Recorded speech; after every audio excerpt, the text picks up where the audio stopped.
Property People, apa kabar?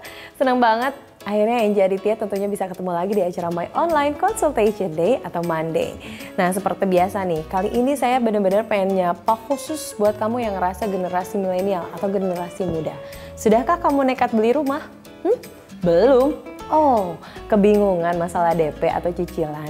Tapi gak usah khawatir, kali ini kita bakal ditemenin sama Miss Kaukabus. Beliau adalah financial planner dan tentunya juga sekaligus founder atau juga pemilik dari Kaukabus Financial. Buat kamu semuanya yang pertanyaannya juga kemarin sudah dikirimkan, kali ini bakal dibahas tuntas bareng sama Miss Kaukabus. Kita langsung sapa yuk. Hai Miss Kaukabus, apa kabar? Halo. Milenial. Yes, milenial banget. Tapi ngomongin masalah Miss Kaukabus, kayaknya kalau pas saya ngeliat bawaannya udah finansial banget. Waduh, kayaknya ya. Mukanya ini ya dolar. Tapi ngomongin masalah finansial, ini kali aja ada property people yang belum tahu sebetulnya financial advisor atau juga financial planner tuh apa sih, tugasnya tuh ngapain aja. Oke, jadi mungkin ini profesi yang baru ya di Indonesia ya. Jadi mungkin baru sekitar 18 tahun gitu ya. Jadi financial planner adalah orang-orang yang memberikan advice atau nasihat mengenai keuangan personal orang lain. Jadi bukannya keuangan perusahaan, bukan, tapi membantu keuangan personal orang lain. Misalnya nih kayak generasi milenial sekarang pengen punya rumah. Apa sih harus disiapkan? Berapa sih harus investasi? Nah, itu adalah tugas kami untuk membantu kalian. Jadi ini untuk para generasi milenial atau property people yang butuh konsultasi tentang keuangan, ini adalah ahlinya.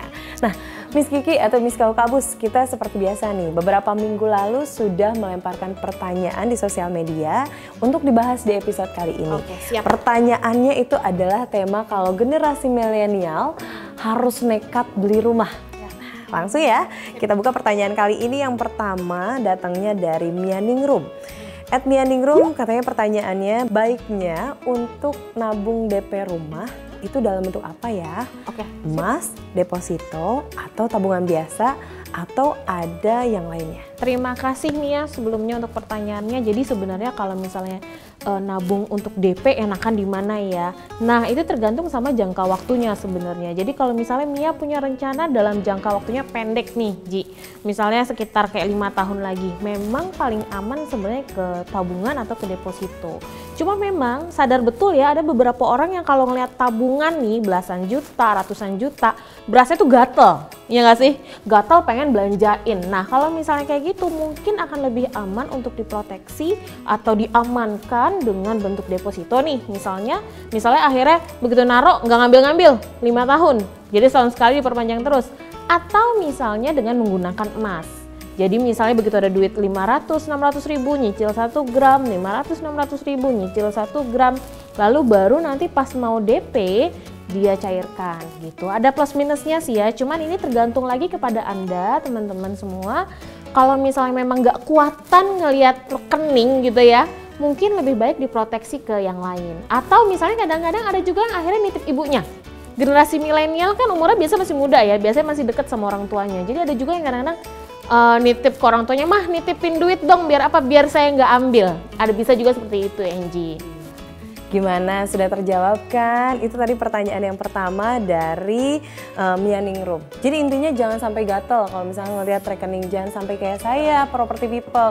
Gara-gara saya gatel, saya disangka perempuan gatal. Serem ya. Oke, pertanyaan berikutnya ini datang dari Amalia Irmaningtyas. Mbak Kaukabus, kalau ada pilihan beli rumah kecil atau tanah rada lapang untuk dibangun kemudian, lebih prefer yang mana ya? Sementara tinggalnya saat ini masih ngontrak karena pindah-pindah kota. Oke, terima kasih Amalia, pertanyaannya bagus banget menurut saya gitu ya. Jadi mending mana nih? Mau pilih rumah kecil atau tanah yang lapang tapi belum dibangun? Nah, itu saya kembalikan kepada masing-masing orang sebenarnya. Tapi saya mau ceritain dulu ya apa sih plus minusnya. Jadi sebenarnya kalau plusnya kita beli rumah adalah tadi kan kontrak-kontrak. Jadi begitu kita beli rumah nih, akhirnya tidak ada biaya ngontrak.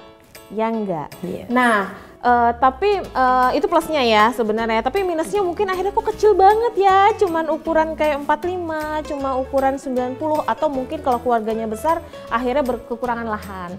Nah sementara kalau misalnya kita beli tanah aja, memang ada plusnya juga Nji, yaitu harga tanah bagaimanapun per tahun kan dia naik terus, ya nggak sih? Kalau kita beli langsung gede, harga murah, sabar 5 tahun itu udah bisa besar. Lagi pula kalau beli rumah tuh memang nggak perlu rata-rata ya dari yang saya lihat gitu ya, apalagi kalau orang tua kita zaman dulu beli rumah tuh biasanya mereka nggak langsung bagus loh. Mereka tuh biasanya kayak basicnya dulu, rumahnya kecil dulu, poles-poles, begitu ada duit tambahin lagi, biasanya kan seperti itu ya. Plus sama yang kedua, ada juga yang harus diperhatikan kalau kita beli tanah.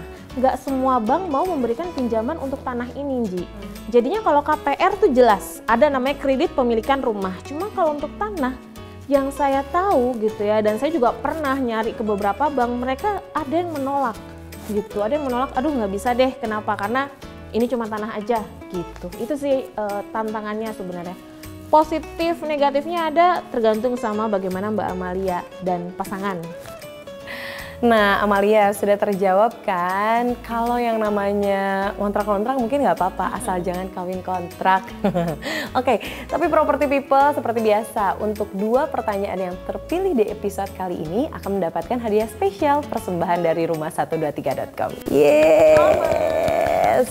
Ya udah deh, dan yang pastinya Property People jangan lupa untuk kirimin terus pertanyaan kamu, karena tentunya Senin depan kita masih bakal kembali lagi dengan materi yang sama ya. Generasi milenial harus nekat beli rumah. Sekali lagi thank you, gue Enja Aditya pamit. See you on next Monday. Bye-bye.